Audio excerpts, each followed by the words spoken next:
رقابت خوب نیست، ولی خب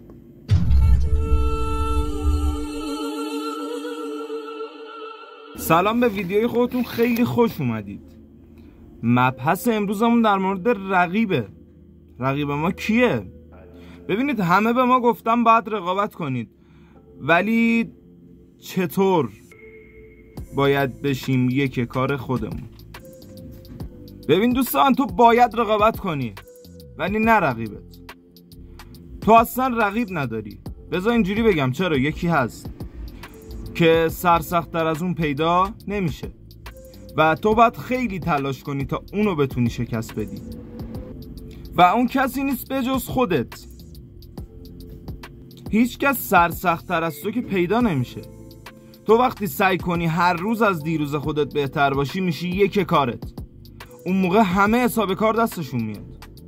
تو هر روز از دیروزت بهتر باش، ببین چجوری میشه.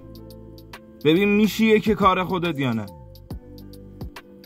البته یا تو نباید به بهترین شدن توی کار خودت فکر کنی، یا وقتی فکر کردی باید عملیش کنی.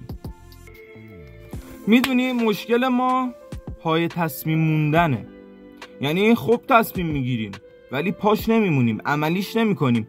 میایم میگیم که آره از فردا مثلا میخوام این کارو کنم، فردا میشه پس فردا. تصمیمو میگیری ولی عملی نمیشه. ساده بخوام بگم، به خودمون سخت نمیگیریم و این خطرناکه، خیلی خطرناکه. اینجوری کسی هم بهمون اعتماد نمیکنه. تو وقتی پای تصمیمی که خودت گرفتی نموندی، چطور میتونی به یکی تعهد بدی و باش مثلا کار کنی و به اون تعهد عمل کنی؟ و اصلا چه تضمینی است که طرف ما اعتماد کنه؟ و وقتی اعتماد نباشه، اعتباری هم نیست. و وای به روزی که اعتباری وجود نداشته باشه برای شخص. وقتی ما پای سختیامون نمونیم، پس نمیتونیم به چیزایی که میخوایم برسیم. در واقع خواستن توانستن نیست، یا بهتر بگیم خواستن بدون عمل توانستن نیست. وقتی بخوای یا عملی واسش نکنی یا به سمتش حرکت نکنی، هیچ وقت بهش نمیرسی. زندگی مثل یه پازل میمونه. به خیالت وقتی یه پازل رو پیش هم نچینی و ولش کنی، کسی میاد واسط بچینش؟ نه، اصلا اینطور نیست.